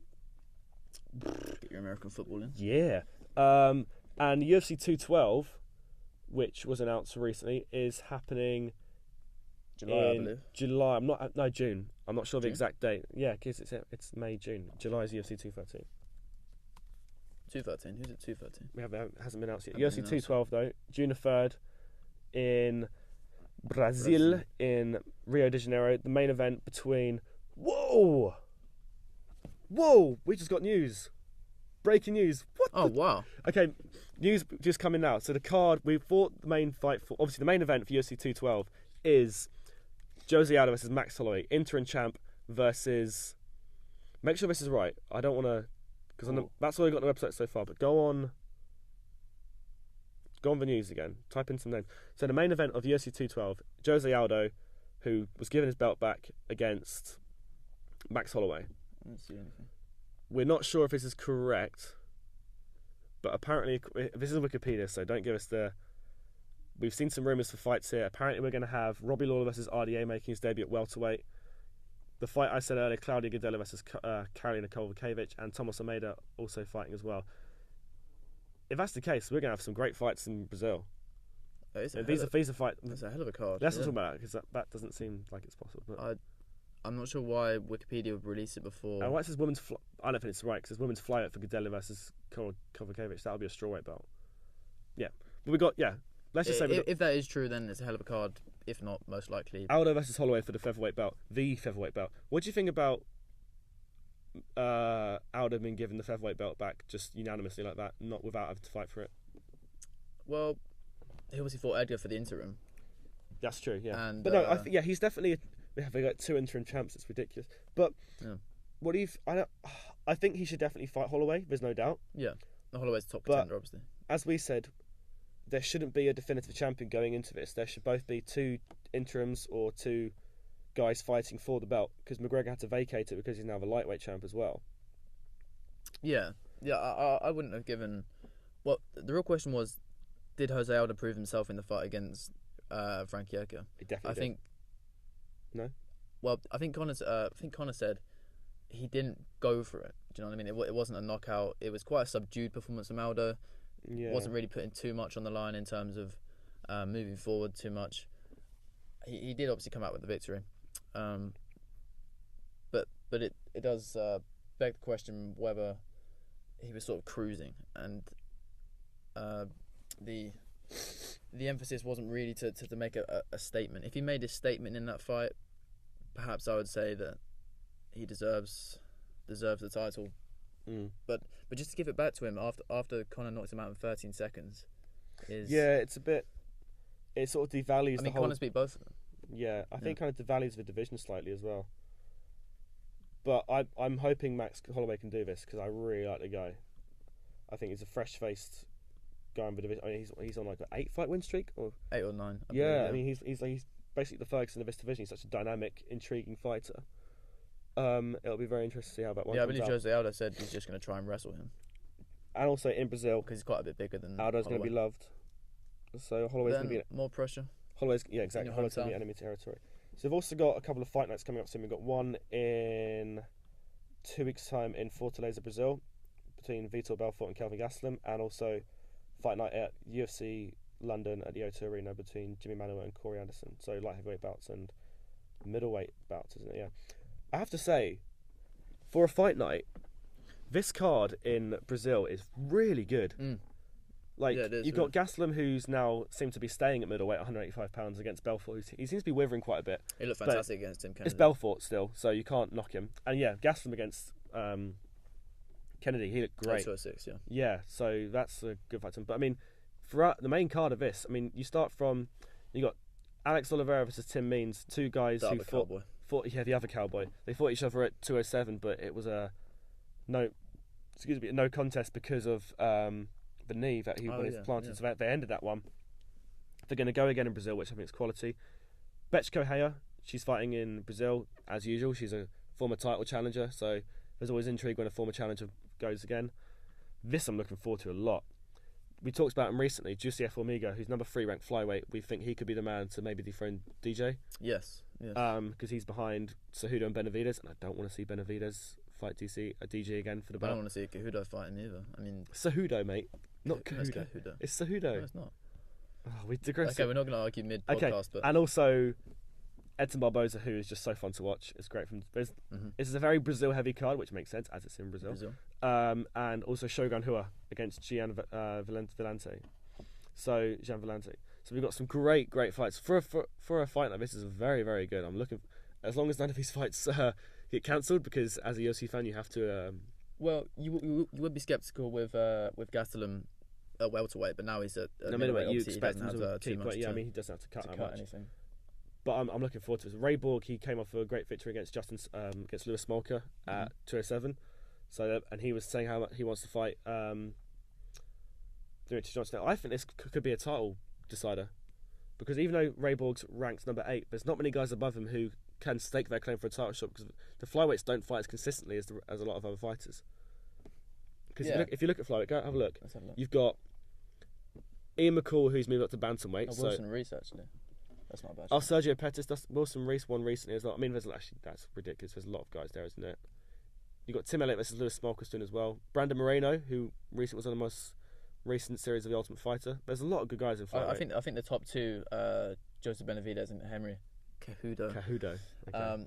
I don't think there's much intrigue for the fans to watch between them, because the fights have already happened. I mean, Benavidez fought him twice. Yeah, he won on the Ultimate Fighter finale recently. He beat him there, yeah. And then DJ has obviously knocked out Cejudo as well. That's going to be the same thing, most likely. Yeah. Okay, so that is the fight coming in Brazil. We're also having the first fight. We had a couple of fight nights in the UK. We're getting another one now in London on March the 18th.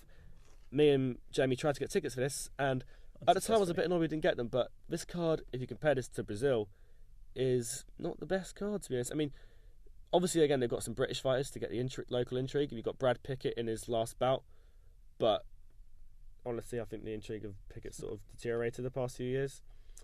Even that fight against Faber in Sacramento in December was amazing. Well, this will be his retirement fight. Yeah, it's his retirement fight. Alan Joban, who fought at Sacramento again, he's like that model. Mike Perrin.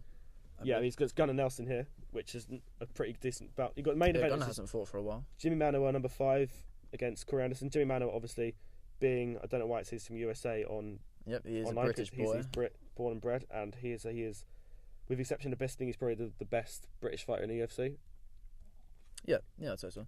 Number 5 ranked, so he's up there. He just needs that one or few wins to really stake his claim for a title shot. Because he wanted to fight Glover recently as well. Yeah, I mean, there's a few fights. You got, I'm going to struggle to pronounce his name, Daniel Omielanczuk. He fought recently. A Polish fighter. It's good to have some Polish guys in this card, because obviously we've got a lot of Polish citizens in the UK now. So maybe you might get some intrigue for him as well. Darren Stewart, he fought at 2... the dentist, yeah. Yeah, do you remember, what was that? It was a 205, wasn't it? That's 206. 206. Yeah, I remember someone making. Or it could have been the fight night because me and the guys, me, you and the guys all watched it at mine, didn't we? Yeah. I can't remember if that was 206. Was it? Oh no. There you go. Oh, it was in Belfast. Oh, UFC Belfast. Yeah, no contest. Oh. Um, Oh, no, it wasn't. It was in Brazil. That's the same night. I don't remember watching this. We did watch that. That was because we watched the one in Belfast happened a bit earlier in the day, and then this was the one. They had 2 fight nights on the same night because obviously Belfast was earlier. Yeah. And then this was immediately after. Excuse me. I have to admit I don't remember why it went to a no contest. No, neither do I. So yeah, those are the 2 fight nights happening soon before. Well, like I said, that is most of our news wrapped up now. We're not going to preview. Like I said, we're not going to preview 210, 211, and the fight nights in between that much because obviously we want to save that for later shows. But yeah, so that's the news, Jamie. Yep. So now we're going to take another break, and then when we come back, we're going to, as I said, talk about our top 5 pay-per-views of the year and ones that also left a bit of a sour taste in our mouths. We'll be back soon.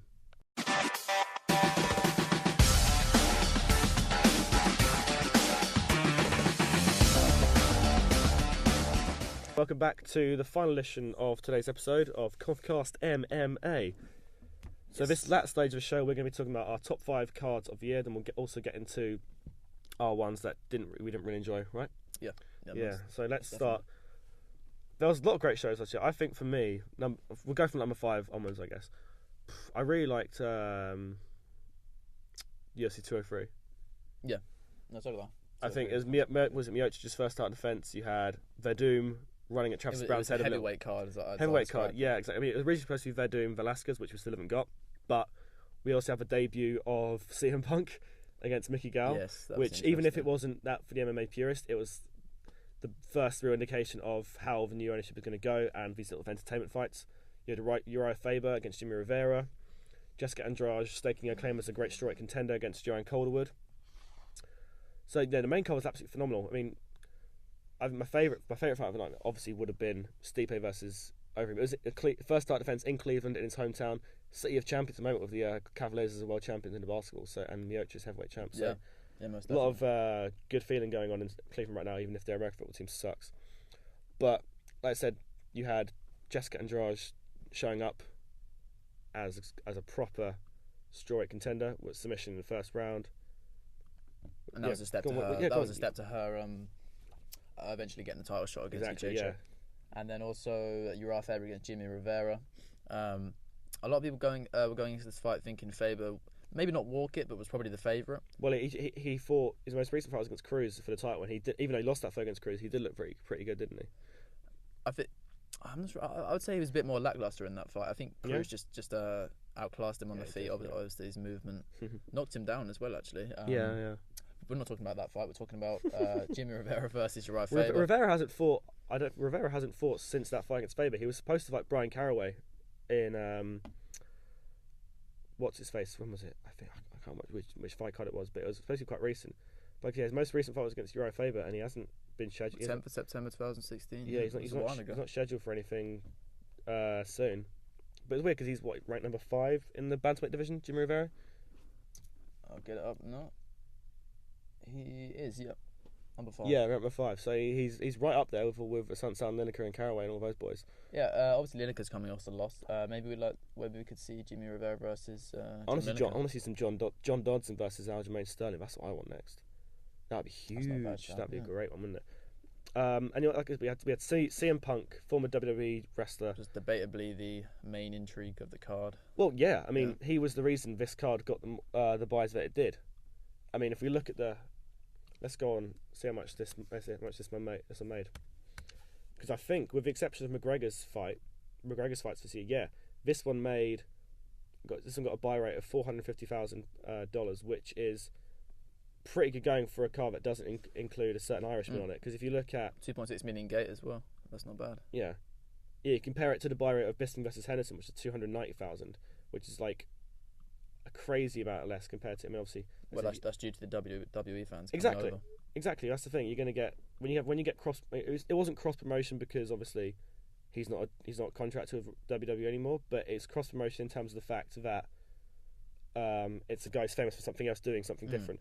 And again, UFC 206, 150,000, which is double, almost triple than what Holloway versus Pettis did. No, that's a proper fight. CM Punk is the reason this fight card made as much money as it did.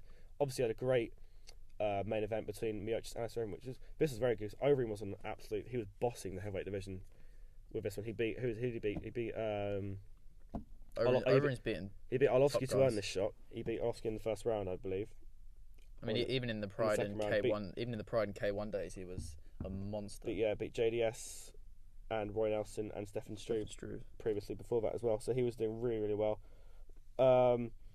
But he was running away. It was very strange because before this fight, Overeem was such a aggressive bloke who was going to come at you the second that bell rung.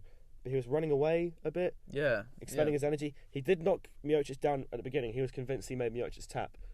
But he soon said no to that, and when he watched the replay, he looks like egg in his face. But that was, again, what Joe Rogan said.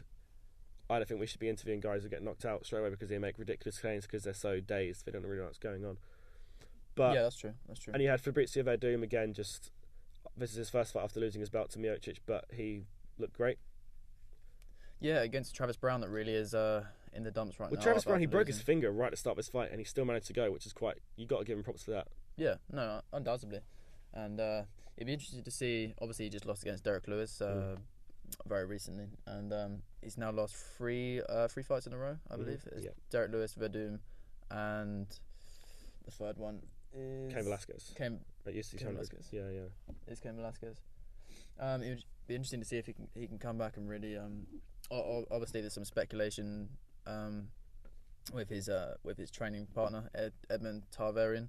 I don't know how to say it. Ronda Rousey's coach. Yeah. Ronda Rousey's coach. Anyway, yeah, there's some speculation that he may be leaving. He's put that to bed now. A bit of a unrest in camp, perhaps. Okay, so yeah, another great card we had from last year, right at the end, because UFC's did their top 5 pay-per-views of 2016 before this card even happened, which I think was a bit baffling, which is UFC 207, which was the return of Ronda Rousey against new champion Amanda Nunes. I mean, she was out for a year, wasn't she? And the way this was advertised was the monster is coming back. Forget the woman who got head kicked by Holly Holm. This is the woman who dominated the bantamweight division, made the UFC famous, made women's mixed martial arts what it is today. But I think there's difference from training camp and then when you get in there and he's like, yeah, I've been away and then the second you get hit by one of those right hands from Amanda Nunes or left hands from Amanda Nunes, you're like, oh yeah, I'm in a fight now, aren't I? I mean, obviously, we've never been there, so we can't say she wasn't good. I mean, even if the thing I hated from this night the most, I mean, I still thought it was a brilliant night in terms of fight. The thing that annoyed me the most was all those morons online saying like, "Oh yeah, Rousey, you suck." Yeah, people like to see winners lose, and it was I thought it was really upsetting that because it takes so much courage to go in there. Yeah, I know she lost very quickly, but I just thought it was a bit disrespectful. I mean, I know when you're down. When you're obviously down in the dumps after you've lost the fight, and she's lost 2 in a row now, and obviously it took a long time because of the psychological effect to come back from Holly Holm's defeat. Yeah. 2 defeats in a row now. What is that going to do to her confidence? And it's unaware whether she's actually going to come back and fight again. I think it's pretty unlikely. I don't think she will. The other day they announced that she's going to be in a new TV show on NBC. So don't expect to. She's got other commitments outside already, starting again. So don't expect her to see her anytime soon. Yeah. No, and the main annoyance that I took from sort of the build-up was just the lack of Nunes. And this picture of Rousey coming back, being so strong, and everybody thought she was. Because I think you told me, or I watched on Joe Rogan podcast or something like that. I know you're about to saying, yeah, it's true. With the new owners. See if I can find it. Keep going, yeah. See if you can find it. But I just thought it was disrespectful to Amanda Nunes. I know Joe Rogan pointed it out in a tweet saying, basically, she's not getting the recognition she deserves. She is the champion. She just beat Miesha Tate, for God's sake. And she should be getting recognition. Yeah, it was Joe Rogan said they didn't even know the new owners didn't even know Amanda Nunes' name. One of them guys called Amanda Nunes fodder. Yeah. You're the champion of the world in probably the toughest division in the women's UFC. You are not fodder. No, you are the best going right now, and I thought that was horrible to be honest, because just this bias towards Ronda Rousey as well. I wouldn't say it is a bit of bias, but I also say it's a bit of stupidity because people who come in like that, they are looking at from a pure business point of view of this person's made us money in the past, so I'm going to assume this person is going to be dominant the second they come back. And it wasn't the case, was it? I think that's the casual fans' reaction to Yeah, it. I've yeah. seen like shows like Ellen before the fight saying you obviously lost in the last one, but I know you're going to win this one because you're Ronda Rousey. Exactly. It's obviously casual fans don't understand the sport as much as experienced people do. But it's just unfair saying you're Ronda Rousey, you're definitely going to win, and that's the thing that really stuck with me and stuck in my mind. We also had a few fights in this card that sort of stood out as well. I think the reason why I didn't put this as one of the highest ranked ones, I don't know about you, because we had, like we said, we had Cruz versus Garrett for the men's bantamweight, and TJ Dillashaw versus John Lineker, which is the number 1 ranked fighter against the number 2 ranked fighter, which led to this Ultimate Fighter finale we're getting. But we were supposed to get Cain Velasquez versus Fabrizio Verdun, which would have been a world heavyweight title eliminator, and probably would have got that shot in Dallas, which Dos Santos now has. But I mean, I think we saw. I mean, TJ's been with Dwayne Lug for more than a year and a half now, maybe 2 years now. But this fight, I think we finally saw what he's been doing up there in Denver, because he looked amazing. Those takedowns were 31-30, 26 unanimously. More significant, double the amount of strikes. Significant strikes were there. 5 takedowns out of 6 attempts, and those takedowns weren't just like sort of like clinch, then down. They were like pure like double spears, double legs, and like proper like tackles. They were incredible. And I mean, Lineker's obviously a smaller guy. He is a smaller guy, but like they weren't that. You don't do his takedowns just purely based on weight. You do those are executed purely on quality technique, and that's what they were. So props to TJ for that. I mean, he earned his shot again, and he's getting it, which I think is great for him. And in the co-main, we had Cody Garbrandt versus Dominic Cruz. We talked about this quite a lot because obviously Cruz is your man. Yes, yeah, but you can't. Yeah, I mean, I like Dominic Cruz after he was on Rogan's podcast. He's very well spoken. He's probably the best analyst on Fox, no doubt. But Garbrandt, he came in with a game plan and he executed perfectly. He out-cruised Cruz in terms of movement and his general stand-up was just fantastic. I think one of the reasons this was the fight of the night, and I think I said it to my friends when we were watching it, one of the reasons I like this, I mean, if you look at the amount of control, Cruz had 0 seconds and Garbrandt had 29 seconds. In a 25-minute fight, 29 seconds of clinch control, you know it's a good fight. And there's only 1 takedown in it, so most of this fight was spent on the feet, standing up, which is what we like to see.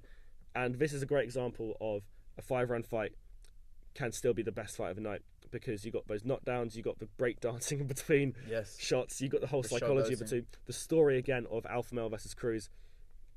I mean, this is fight of the night for me because of story, because of how it went down. New champion again, which young champion. Very young champion, very confident champion. Uriah Faber's sort of Padawan. Exactly, yeah. It's very much a apprentice becoming a master sort of scenario. And he's done something that Uriah could never do. What TJ couldn't do. What Benavidez couldn't do. What a lot of the other alpha male guys couldn't do. He's lost twice to Uriah and Garbrandt. I mean, this is only 2 losses. Yeah. Because what's Cruz? He's got 31 and 2. I think it's 22 and 2. 22 and 2. And Garbrandt's now 13 and 0, I think, isn't he? Yeah, 11 and 0. 11 and 0. But his next fight is up against TJ Dillashaw. So I just couldn't believe how. The other thing was his mental state. He looks so calm. Yeah, Garbrandt going into the fight, and even in the fight, with you're standing up against Dominic Cruz, the guy who's paved the way for most of those smaller guys in the UFC. Yeah. And you're showboating, and that's fine. I've got no problem with that. It's showing you're confident, but it really was showing his intent. Well, we both said on our 206 podcast when we slightly previewed it, our assumption of this fight was he'll try and knock him out in the first round like he's done with Mitsugaki and Thomas Almeida, and when that doesn't work because Cruz's footwork and defensive game plan is so elusive, it's hard to really connect. And then after that, Garbrandt would just be tired, and then Cruz would just go in for the kill and win by points like he always does. But it was the other way around. And he knocked him down 2 times, and those shots knocked down. Remember that cut on his eyebrow? I think. Do you remember the guard? I think it was end of the 3rd round or end of the 4th. I can't remember. Deep cut. Yeah. And the noise in the crowd was like just a unanimous. Ooh. Yeah, and it was horrible. You mentioned that on the podcast recently. That was maybe one of the reasons that he felt obligated, because when you get a cut, I think he basically said, when you get a cut, that goes down as damage, and the referee's going to look at that, and maybe that puts more impetus and incentive. To real push the on way in in the which fight. your body looks after a fight is an, even if you might have landed more, it's just another indication of maybe who's been more Damage dominant. inflicted is a factor. The only in the exemption I decision. would have said is Bisping Henderson. When Michael Bisping, he looked like he's like, oh mate, he was battered off. He didn't look like a human being. No. So yeah, that's number 4. Number 3, which I think was Surprise card card of the year in terms of, it went through the mill a lot in terms of it was supposed to be DC versus Rumble in the main, but then we moved Holloway to Pettis, which originally was always scheduled for the card, but it became an interim featherweight bout. You had Cerrone versus Matt Brown, which came in at short notice. You had Gaston versus Tim Kennedy, which came through at short notice.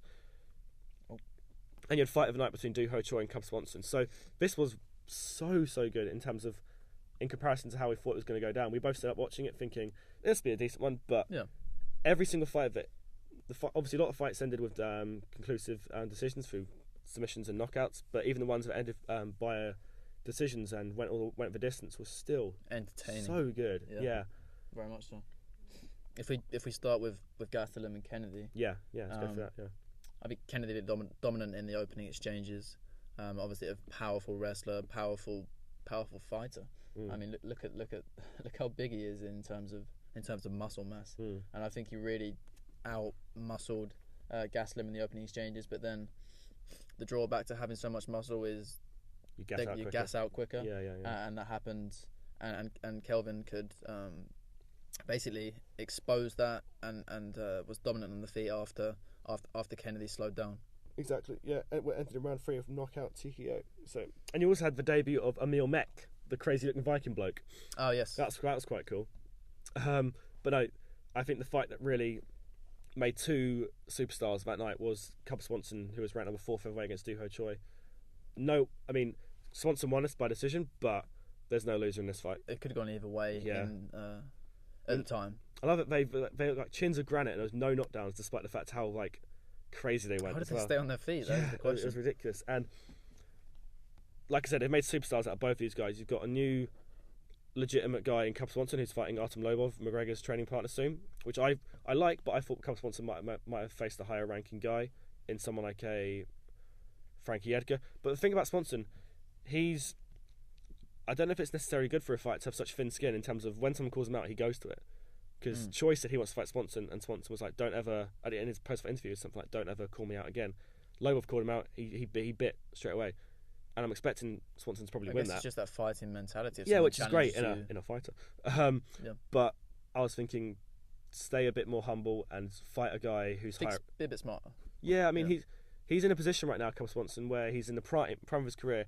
He needs to be fighting these guys who are going to get him closer to that title shot against Aldo or Holloway. Sorry, because he's ranked number 4. The guys above him are, who is it? You got Aldo, Holloway, Edgar, and I think Lamas. Lamas is number 3, I believe. Yeah, Lamas number 3. So Cub Swanson's number 4.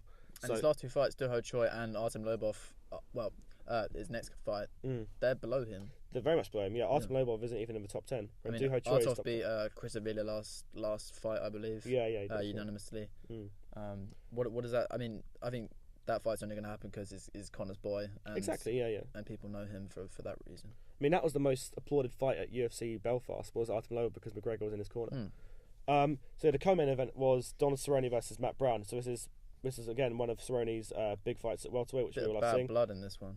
There was, but they became friends after. I mean, they're training partners at Winklejohn. But I think it was just to sort of get a bit of Brown knew was like, okay, let's have a bit of fun with this, and I'll pretend I hit him. But you saw on the Thrill of the Agony afterwards that they were like, can we be friends now? And they're like, yeah, it's fine.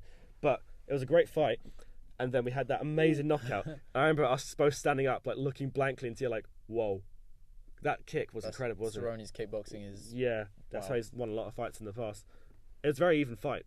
I think this was before the Masvidal fight, which I'm quite upset about with Cerrone, but before this fight, this was, I'd say, the most tested he's been at welterweight. Yeah, I'd say so as well. Brown looked really good in the opening exchanges, especially on the feet, and then out of nowhere that head kick from hell. Yeah, that's incredible. Crazy. And in the main event, we had also Max Holloway versus Pettis as well. I like Max. We've talked about Max Holloway a lot here, so we'll just say he won. the interim featherweight belt, well deserved. Pettis didn't make weight, and it showed. And he just didn't. He didn't think the featherweight division is just too much of a cut for him. Yeah, and he's gone back to lightweight now. And also we had the birth of Lando Venata, who is on the early prelims, but he won with a spinning wheel kick, which is incredible. And he's now been awarded by being on the main card this weekend at UFC 209. So he's looking a very good prospect. 9-1. That one loss was against Ferguson, which is a close fight. Very close fight, and he's fighting out of Winkle Johnson. He's one of those guys, so he's got a great camp as well. So expect him to be around. He's only 24. Really? So expect him to be around for a long, long time. So yeah, that was number 3. Number 2, which I think we're going to say is purely from a British point of view, was UFC 199 at the Forum in Los Angeles, California, because of the first British UFC champion, Michael Bisping, took the fight on 2-week notice. He was filming that awful Triple X movie with what's his name? Vin Diesel, and they were like, "Hey, Weidman's injured, and Jacare doesn't want to do it. Do you want to come down and fight him about?" Yeah, sure, why not? Goes down there, punches the body, punches the head, then won once more again, knocks out Luke Rockhold, new middleweight champ. And it was given like performance of the year, knockout of the year. It was, I loved it. I did not expect it to happen at all, but this was a quality card. I mean, look, you had Dustin Poirier. Who was he against? Bobby Green. Bobby Green, yeah, and he had Henderson winning his title shot, burning that elbow to Hector Lombard. Max Holloway with his little throwdown against Ricardo Lamas. Yes, which is amazing.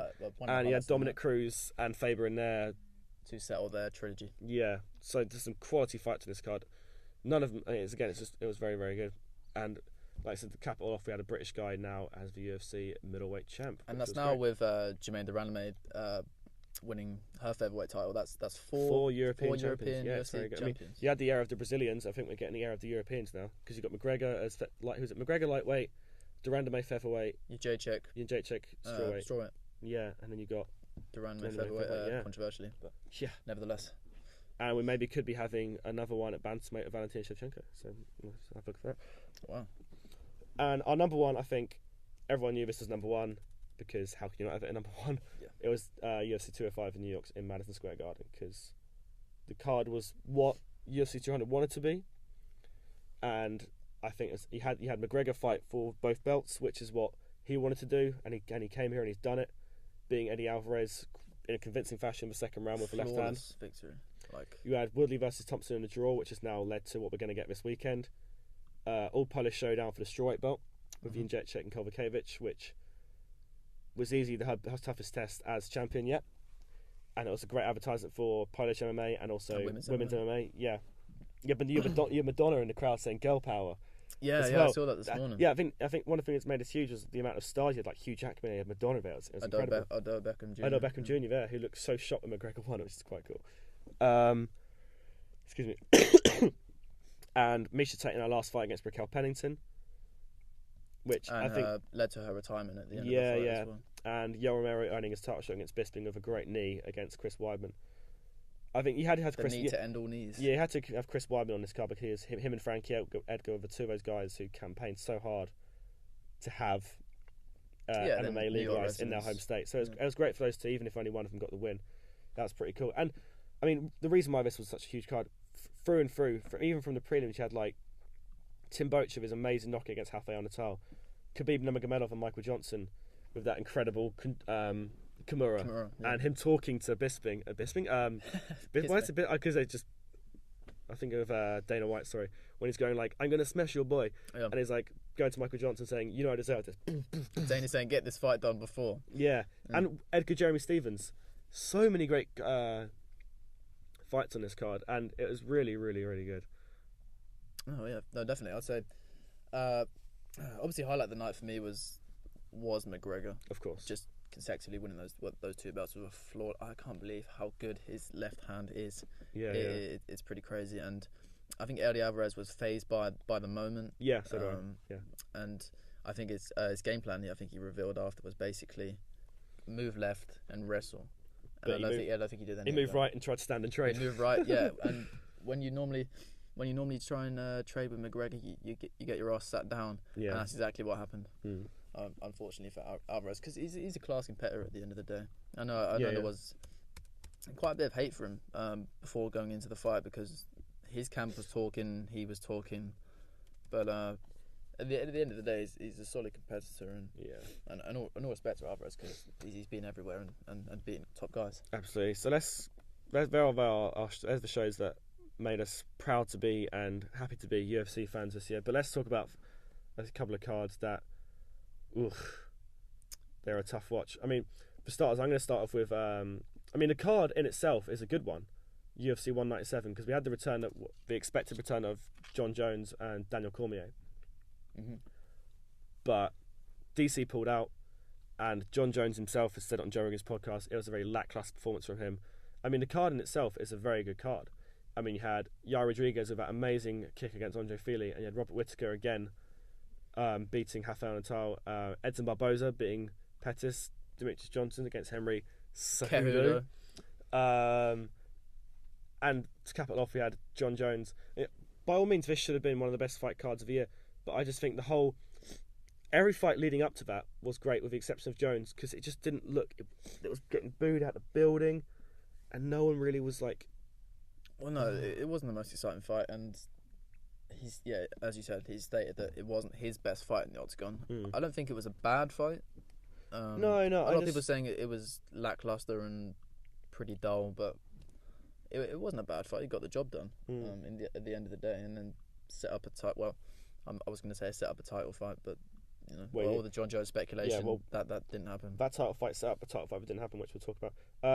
I know it was in 2017, but I just want to talk about it again because it annoys me so much. UFC 208.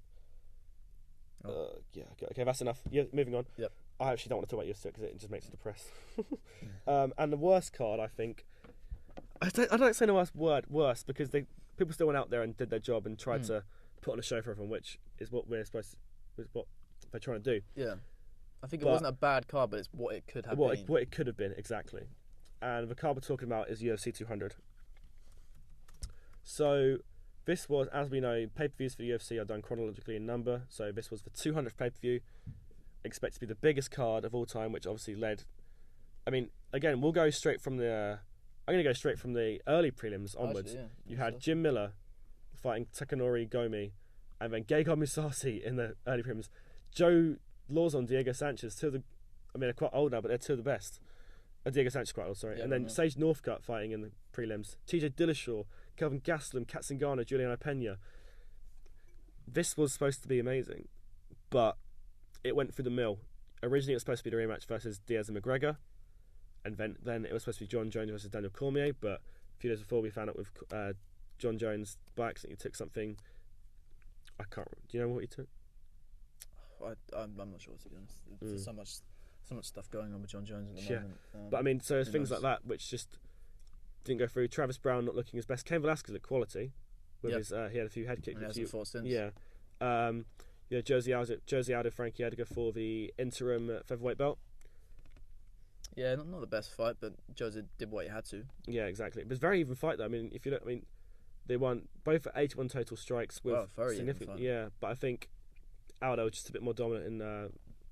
If they went to, even though there wasn't much clinch control, when they tried to go for that sort of attempt, I think also Edgar going for 11 takedowns and not getting any of them is a big reason as to Aldo winning that fight because his takedown defense was very strong. It shows how good his defense is against a high level wrestler like Edgar. And DC versus Anderson Silva. Anderson Silva took this fight on 2 days' notice. And credit to him. Yeah, but as you see, it's 10 minutes of ground control in a 15-minute fight. Yeah, but people said basically Cormier did take him down for most of the fight, but I'm looking at the stats now. 153 strikes by Cormier. But they're mostly done on the ground, those ones. Oh, I guess that's ground and pound. Yeah, I was gonna say I haven't watched the fight since UFC 200. Yeah, and don't plan to again. No. And also we had Brock Lesnar versus Mark Hunt, which is now thankfully a no contest because he was juiced to the hills, Brock Lesnar, and he came back, returning UFC heavyweight champion. Obviously a big name. He was one of the reasons why this card drew a lot of money, but I just didn't. It's such an as Joey Diaz said on Rogan's podcast, it was embarrassment. It was embarrassing. It was because now you've got Mark Hunt, who is one of the most beloved fighters by most fans. He's a proper just knockout artist, but you've made him. He still loves the sport, obviously, but you've made a man sort of fall out of love with this sport because of the way in which he was treated by. He wasn't paid the same. he's sort of been not looked after that much now, and it's just a bit unfair, really. I think the real issue was that the UFC potentially knew that Brock Lesnar was on the juice before this fight. Yeah. And how could they not tell Mark Hunt about it? It's not sportsmanship, and at the end of the day, it was just to make money. And the main event was the surprise main event was Miesha Tate versus Amanda Nunes for the women's bantamweight belt. Amanda Nunes sort of coming in as a no-name, us expecting Miesha Tate to win again, maybe fight Rousey in the future because she beat Holly Holm earlier in the year. But Miesha Tate just thought, nah, screw this, I'm going to come in and just knock you out. That's exactly what she did. Well, she didn't knock her out, she choked her out of a rear naked, but took her down to the ground, and as Miesha Tate has now said, that is the hardest hitting person she's fought against. Well, that shows, well, maybe because of the knockout power, she was a bit dazed, Miesha Tate, but it shows how good, obviously, Amanda Nunes is on the ground, because people really don't submit Miesha Tate too often, because she's a submission specialist, and obviously has great defence on the ground as well. But I think to sum up this card, it was just what it could have been. Yeah, it's not. I mean, if you look at all these fights, they're not bad, but it's just it's a what it could have been card. I mean, all these, if you compare these to 205, one of the reasons why as fight fans we like it is because they don't always end decisions. I mean, decision fights can be great. Cruz and Garbrandt are great examples of that. Choi, exactly. But a lot of it's just lackluster performances. We had Cormier Silva and Aldo Edgar and Lesnar Hunt, and every single prelim fight all went to decisions. So I think it just was what we expected it to be and what it was. That's my main reason for putting it up there as a disappointing card of 2016. Okay, so that pretty much ends today's show. Yep. Yeah. We'll get this to editing, get it released as soon as possible for you guys. So this Saturday we've got UFC 209, which we'll talk about next week. We might even have we've got a few guys from our university might be joining us next week for the show. We'll try and get some fresh voices on here because I'm sure everyone's sick of us by now. Yeah. So yeah, we'll get that done. UFC 209 next week and discuss a few more things. We'll probably get new topics, new conversation, maybe like fantasy fights if we could get something like that possibly. And another feature. Definitely. Exactly. Yeah. Because we want the podcast to just generally be a bit more fluid. And, exactly. Run a bit better. So yeah, like I said, we'll get this up probably within the next 24 hours and give it a listen. Thank you very much, guys. Thanks for listening. And see you soon.